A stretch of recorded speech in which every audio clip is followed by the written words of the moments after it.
Bonjour et bienvenue sur la chaîne de l'application Kismat. Salam alaikum, ça va, quoi la belle. Aujourd'hui, on va parler de produits scalaires, encore une fois. Mais avant ça, on va apprendre à se connaître.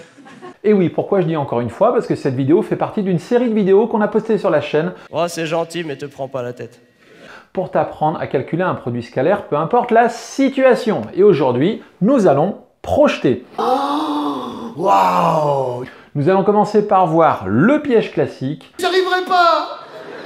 Partez sans moi, je suis un poulet, un poulet! Ensuite, mon petit conseil pour éviter que tu te plantes. Ah bah super!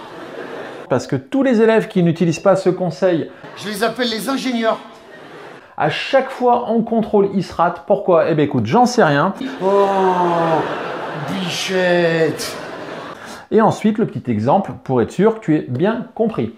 T'as de l'expérience avec les gosses? Alors attention, je te rappelle que connaître son cours en maths, ça ne suffit pas pour avoir des bonnes notes T'es chelou comme mec, toi. et pour avoir la moyenne. Dans ces vidéos, je t'apprends à calculer le produit scalaire, peu importe la situation, mais si tu veux des bonnes notes en maths, De toi à moi, dis-moi la vérité. il faut en plus que tu apprennes un maximum de cas possibles avec à chaque fois une méthode. Et pour ça, tu vas trouver ça dans l'application Kismat. On n'a plus d'oseille, mon pote, on est en dépôt de bilan, le pays est complet, va ailleurs. Pense bien avant le début de cette vidéo à mettre un petit pouce, ça permet à la chaîne d'être mieux référencée et nous, ça nous remercie pour toutes les vidéos qu'on poste sur la chaîne toutes les semaines. Allez, c'est parti! Attention à la fermeture automatique des portes! Attention les barres!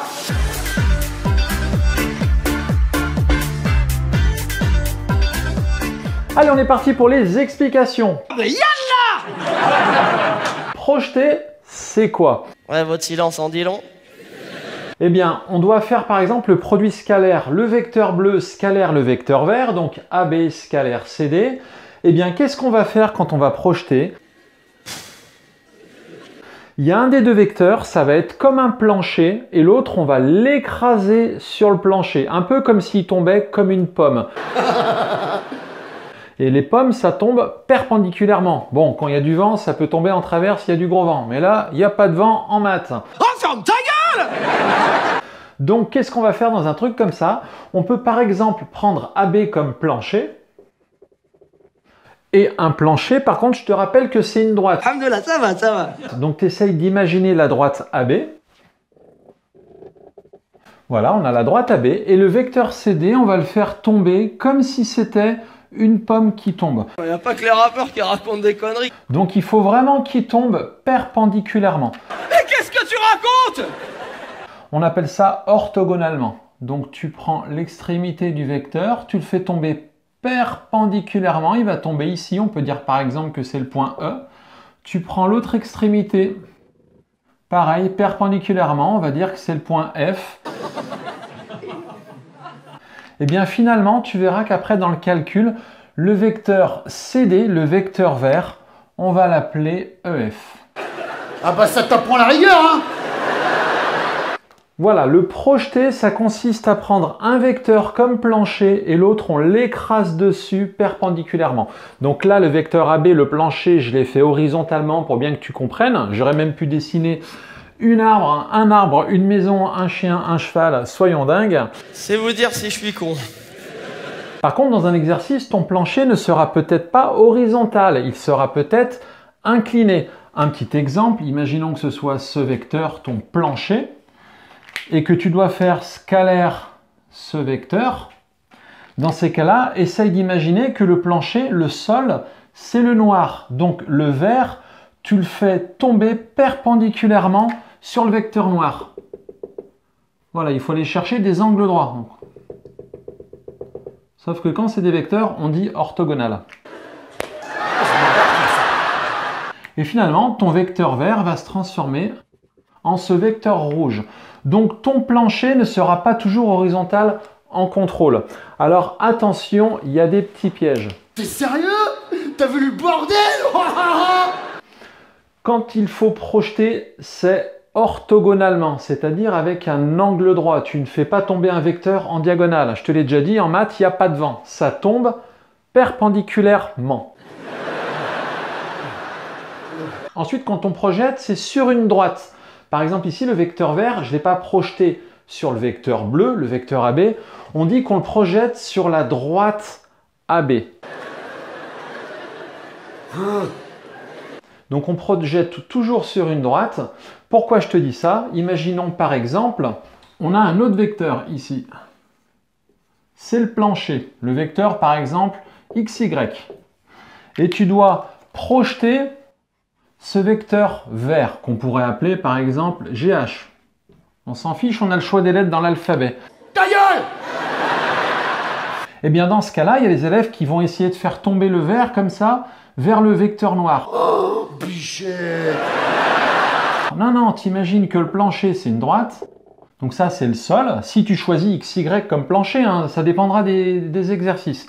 Et le vecteur vert, t'imagines qu'il tombe perpendiculairement, orthogonalement sur le plancher. Donc GH, il va pas se retrouver par là. GH, il tombe par terre. C'est la faute à Voltaire. Il tombe comme une pomme. Il va tomber ici et ici. Donc finalement, le vecteur GH, ça deviendra dans le calcul ce vecteur. Donc on projette toujours une sur une droite. Du coup, il y a un des deux vecteurs, il sera peut-être un petit peu plus éloigné du vecteur. C'est pas parce qu'on projette que les deux vecteurs vont se toucher sur la figure. D'ailleurs, un vecteur, je te rappelle que ça se déplace. Fallait être attentif! Ensuite, quand on projette, il faut que ce soit l'un des deux vecteurs qu'on va projeter sur l'autre. Alors, en vrai, on ne projette pas sur un vecteur, on projette sur une droite. C'est pour ça que j'ai mis ça entre guillemets, mais les élèves comprennent mieux quand je leur parle en vecteur. Là, on avait le vecteur bleu et le vecteur vert. C'est soit le plancher, c'est le bleu, et le vert, tu le fais tomber comme une pomme sur le vecteur bleu. Soit ton plancher, c'est le vert, ou par exemple ici, c'est le vecteur noir, et le vert, tu le fais tomber sur le noir. Mais ce qu'il faut surtout pas faire, c'est faire tomber les deux vecteurs sur une troisième droite. Non, quand tu projettes, c'est l'un sur l'autre ou l'autre sur l'un. Entre guillemets, quand on projette, c'est sur une droite, mais pas sur un vecteur. Là, c'est festival du merdier. Je vais maintenant te montrer le petit conseil, on va attaquer les calculs. Allez, dégage.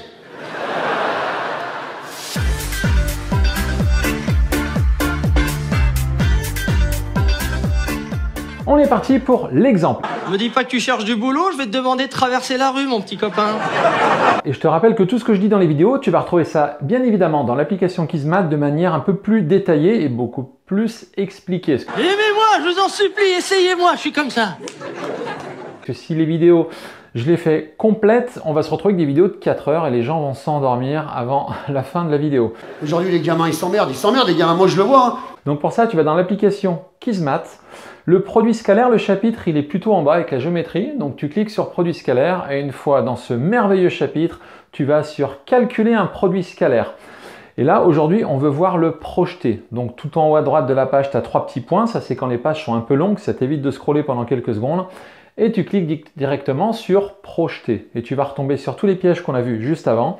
Et ensuite, tu vas tomber sur ce magnifique exemple d'un rectangle ABCD. Oui, je sais, en maths, on est vachement original au niveau des noms. Faut bien rigoler un peu, non? Avec BC mesure 3, DC mesure 8. Et on doit calculer le produit scalaire DB scalaire CD. Donc DB, je l'ai mis en vert. Le vecteur CD, je l'ai mis en rouge. Ta gueule, ta gueule, ta gueule, ta gueule, ta gueule! Alors, comment on va faire? On ne peut pas utiliser toutes les configurations qu'on a vues dans les vidéos précédentes, c'est-à-dire celle du triangle, du parallélogramme, on n'a pas de coordonnées, on ne connaît pas l'angle. Blanc, blanc, blanc, blanc, blanc, blanc. Je t'invite à aller voir toutes les autres vidéos pour comprendre pourquoi on va être obligé de faire un projeté. Pour les autres, pour les plus jeunes, je vais vous expliquer. Alors pour ça, il y a un des deux vecteurs, ça va être le plancher. Et l'autre, on va l'écraser dessus, un peu comme si l'autre tombait comme une pomme. Alors quel vecteur on prend comme plancher? On peut par exemple prendre le vecteur DB. On va tenter avec le vecteur DB. Donc j'écris en dessous plancher. Donc ça, tu fais ça au brouillon, hein, tu n'écris pas ça sur ta copie. Donc imagine que la droite DB, c'est le plancher. Et le vecteur rouge, il va tomber perpendiculairement. Donc on dit orthogonalement quand ce sont des vecteurs. Alors, pour ceux qui ne savent pas ce que c'est, écoutez-moi bien. Le long de DB. Donc, qu'est-ce qui va se passer au niveau de CD? Le point C, il va tomber à peu près ici. C'est ta rigolade. Et le point D, il est déjà sur le plancher vert. Donc on va se retrouver qu'un vecteur, au lieu d'écrire CD, je vais devoir écrire, par exemple, on va appeler ça le point E. ED. Donc il va s'écrire ED. Le problème, c'est que le vecteur ED, on ne connaît rien sur ce vecteur, on ne connaît pas sa longueur, on ne connaît rien du tout. Donc, comme plancher, on ne va pas prendre DB. Donc, on va tenter maintenant, cette fois-ci, comme plancher CD. Donc, pareil, j'écris plancher en petit, mais c'est juste pour t'expliquer, tu ne mets pas ça sur ta copie. Non. Donc, imagine que CD, la droite CD, je te rappelle que quand on projette, c'est sur une droite, c'est le plancher. Et le vecteur DB, on va le faire tomber par terre. Le nez dans le ruisseau, c'est la faute à Rousseau. D, il est déjà par terre. C'est la faute à Voltaire. Et B, il va tomber en C, parce qu'on a un rectangle et il y a un angle droit. Donc le vecteur DB, il va s'écrire DC. Et DC, on sait combien il mesure 8. Donc on a des informations sur DC. Ah, j'ai plus le temps, moi. Donc ça va bien comme plancher. Donc moi, ce que je te conseille, c'est de faire comme ça. Tu laisses un espace vide, tu mets ton joli point. On rigole un peu, après on se barre. Tu remets ton plancher. Là, c'est la conquête de l'Ouest, là. Pour pas te tromper sur ta copie, sinon je vois trop d'élèves qui finalement projettent les deux vecteurs chacun sur l'autre et à la fin c'est tout faux. Ça va, je ne suis pas venu me faire insulter quand même. Non, il y a un vecteur, il va pas bouger. Donc le plancher, je l'ai recopié. Ensuite, tu prépares ta petite flèche. Oh, la boucherie. Et on va faire tomber la lettre D, puis la lettre B sur la droite rouge. Alors je fais tomber D par terre. C'est la faute à Voltaire. Bah, D, il est déjà par terre, donc la lettre D va rester un D. Et ensuite, on va faire tomber la lettre B sur la droite rouge, sur le plancher. Elle va tomber en C. Oh là là. Donc le vecteur DB, finalement, il va s'écrire DC. Par contre, il faut que tu expliques à ton prof pourquoi. Tu crois que je fais quoi? Des crêpes? C'est parce qu'on a fait tomber B, un peu comme une pomme, sauf que ça ne se dit pas comme ça. Il faut dire car C est le projeté orthogonal de B sur la droite DC. C'est un peu compliqué, je vais l'écrire, ça sera plus simple une fois que ça sera écrit. Bichette. Voilà, maintenant qu'est-ce qui se passe? Le petit conseil, tu as peut-être vu dans ton livre ou en classe une formule qui te permet directement de passer de produit scalaire de deux vecteurs à directement DC fois CD par exemple, sans le mot cosinus. Tu as dû voir ça avec AB et AH. AB scalaire AH égale AB fois H, ou alors moins AB fois H. Enfin bref, j'ose même pas écrire ça sur le tableau parce que tous les élèves que j'ai croisés à 100%, ça fait plus de 10 ans que je donne des cours, même plus de 15, ils sont tous trompés en contrôle. Ah, c'est la misère. Donc je vais même pas écrire ça. Moi, le petit conseil que je te suggère, dès que tu as l'angle entre deux vecteurs, les flèches des vecteurs, tu les enlèves, celle-ci. Le point, tu le transformes par un fois et tu mets le mot cos. Même si ça fait 1 ou moins 1, ne saute pas d'étape, sinon tu vas faire comme 100% des élèves que j'ai croisés. Ils se trompent jamais à l'entraînement et le jour du contrôle, ils se ramassent tous. Mauvais timing, les gars. Donc là, le vecteur DB, on l'a écrasé. Maintenant, il s'appelle DC. Est-ce qu'on a l'angle entre DC et CD? Entre DC qui va à droite et CD qui va dans l'autre sens. Et oui, entre le vecteur bleu et le vecteur rouge, on a l'angle. Il fait 180 degrés ou pi radian. On va mettre ça en radian, c'est plus joli. Donc, vu qu'on a l'angle, j'enlève les flèches. Donc, je mets directement la longueur DC. Je mets des fois. CD, pareil, j'enlève la flèche. Le fois et le mot cos. Le cos entre ces deux vecteurs, entre le vecteur DC et CD. Il n'y a plus qu'à remplacer.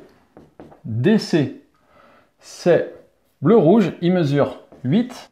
CD mesure 8. DC, CD, on avait dit qu'entre ces deux vecteurs, il y a 180 degrés ou pi radian. Donc ça va faire cos pi. 8 fois 8, 64. Je remercie mes parents. Cos pi, ça fait moins 1. Je te rappelle que deux signes côte à côte, tu les sépares par des parenthèses. Et ça va faire moins 64. Donc je te rappelle mon petit conseil. Dès que tu as l'angle, tu enlèves les flèches, tu mets fois et tu rajoutes cos. Même si des fois il ne sert à rien. Sinon tu vas te tromper. Ah bah là, on a frôlé le peloton d'exécution, hein, je te le dis.